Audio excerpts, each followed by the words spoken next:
Sumi mana nah? Lama nggak kelihatan dia. Halah, ngapain sih nanyain Sumi? Dia kan cewek nggak bener. Perempuan nggak bener gimana sih? Sumi itu dulu cewek panggilan yang suka jual diri. Ya ampun, serius? Ya masa aku bohong? Aku kan dulu sekampung sama dia. Aku yang bawa dia ke sini waktu diusir dari kampung. Tapi kelihatannya kalem dia. Semua cuma topeng. Sekarang aja ya, Pak Arman tuh udah kepincut sama dia. Ya udah bang, nih aku mau beli ini. Ini doang. Iya sama ini deh. Oh iya. Makasih ya. Sama-sama.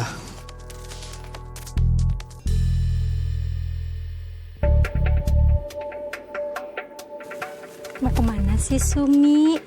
Udah deh, nggak usah jauh-jauh. Nanti kamu cubitin lagi tuh anak.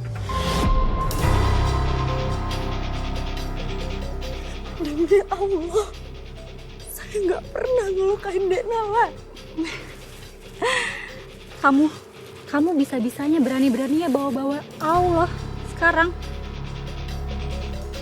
Kamu tuh ya, baru kerja bentar doang aja sok paling sayang sama nih anak. Kamu inget ya, cuman aku di sini yang dipercaya sama keluarga ini. Jadi kamu jangan macam-macam, oke?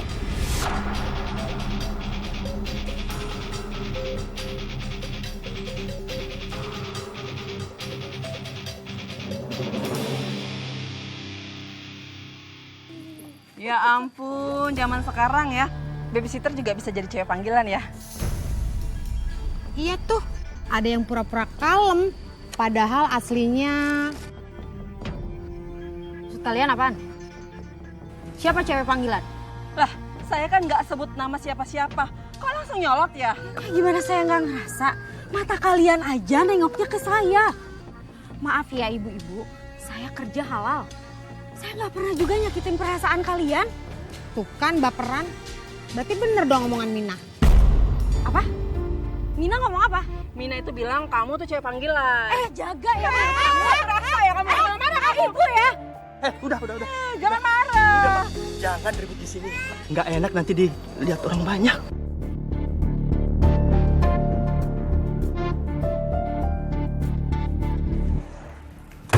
Mbak Mina.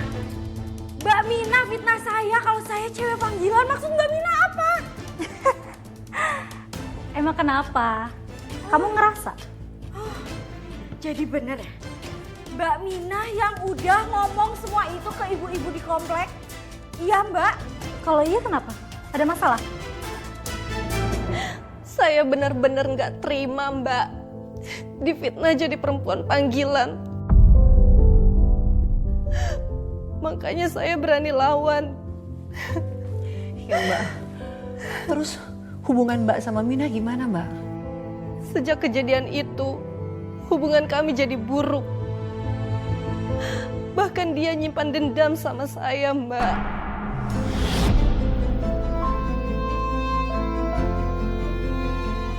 Dendam?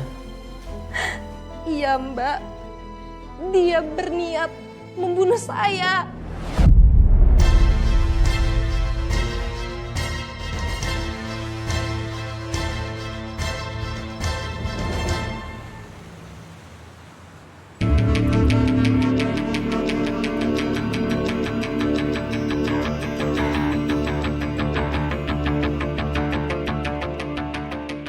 Biasanya malam-malam begini Sumi kan suka masak di dapur. Mumpung Pak Arman lagi keluar kota, rumah kan sepi nih. Saatnya balas dendam ke Sumi.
beneran ya?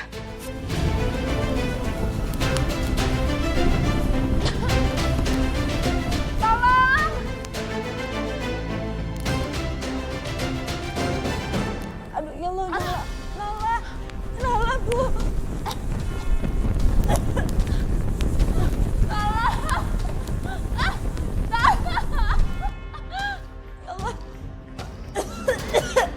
Dek, sayang.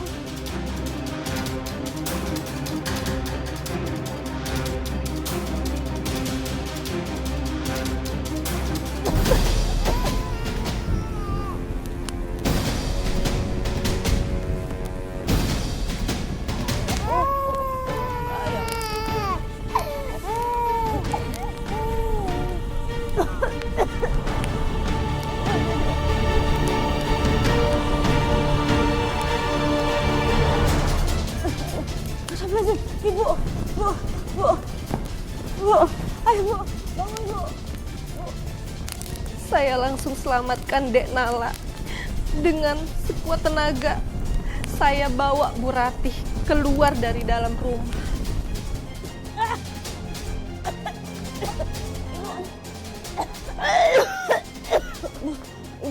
Aduh, astagfirullahaladzim. Bu.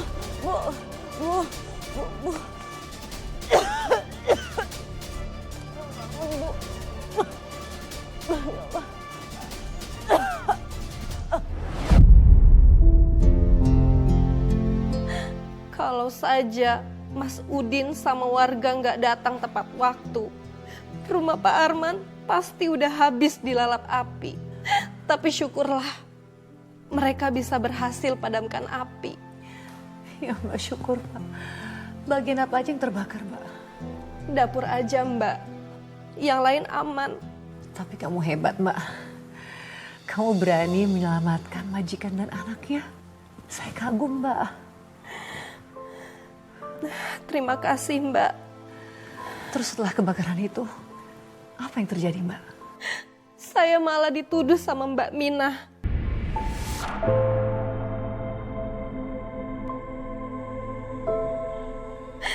Dia bilang saya yang bakar rumah. Dia bahkan ngaku dia yang menyelamatkan Bu Ratih dan Dek Nala. Dan saya malah dituduh mau membunuh majikan saya, Mbak.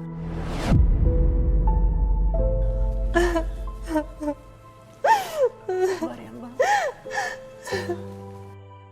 Kurang ajar.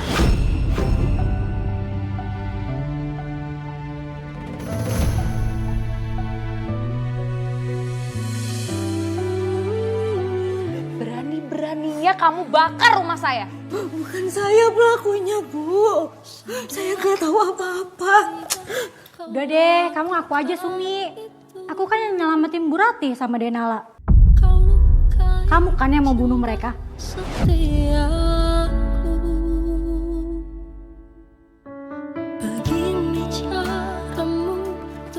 Berdiri. Bener-bener ya kan ya? Berhenti. Mina, kamu jangan coba-coba ngarang cerita. Semuanya bukti ada di sini. Ada apa ini, Pak? Ma, Mina pelakunya.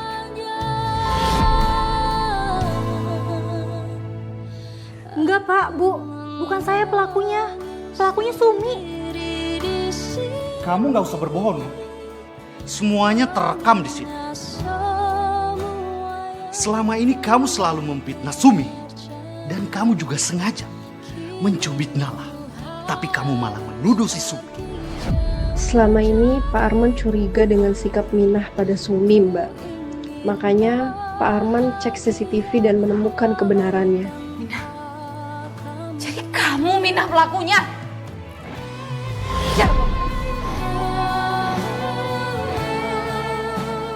Ma, sebaiknya Mina ini kita bawa aja ke kantor polisi.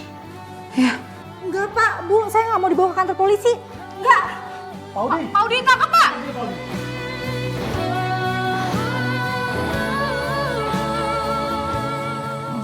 Sumi, saya minta maaf ya.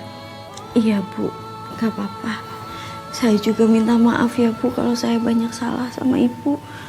Enggak. Saya kok yang salah. Setelah semua kebenaran terungkap, Bu Ratih akhirnya minta maaf sama saya, Mbak. Dia ngaku salah, bilang kalau selama ini dia udah kejam sama saya. Dan Mbak maafin perbuatan Bu Ratih. Saya maafin, Mbak. Bu Ratih seperti itu karena terpengaruh Minah. Ternyata dia yang jadi biang kerok semuanya. Dan Mina sendiri bagaimana Mbak? Setelah kebakaran, apa yang terjadi sama dia? Pak Arman sama Bu Ratih laporin dia ke polisi. Sekarang Minah masih ada di dalam penjara, Mbak. Dan kamu sendiri Mbak bagaimana? Apakah kamu masih kerja di situ? Mereka sih mintanya saya tetap kerja di sana. Tapi saya pikir-pikir lagi. Akhirnya saya mutusin buat pulang kampung. Ngerawat ibu sama adik-adik saya. Alhamdulillah Pak Arman kasih modal buat saya buka usaha. Jadi sekarang Mbak buka usaha di kampung? Iya Mbak, walau 2 tahun kerja penuh dengan luka dan duka, saya anggap semua itu jadi pengalaman hidup yang sangat berharga. Terima kasih ya Mbak sudah berbagi. Sama-sama Mbak. Pemirsa, kisah yang baru saja kita dengarkan tadi sungguh menggugah hati. Tentang perjuangan seorang babysitter yang harus bertahan walaupun menghadapi penyiksaan dari majikannya dan fitnah dari temannya sendiri. Namun ia berhasil bangkit dan menemukan kebahagiaannya. Dari kisah ini kita belajar bahwa kebenaran pasti akan terungkap. Dan kejahatan pada perempuan, fitnah tidak bisa dibiarkan begitu saja. Karena perempuan berhak untuk dihargai, dihormati, dan memilih jalan hidup yang lebih baik. Semoga kisah ini bisa menjadi pelajaran dan kekuatan bagi kita semua. Sampai jumpa di episode berikutnya.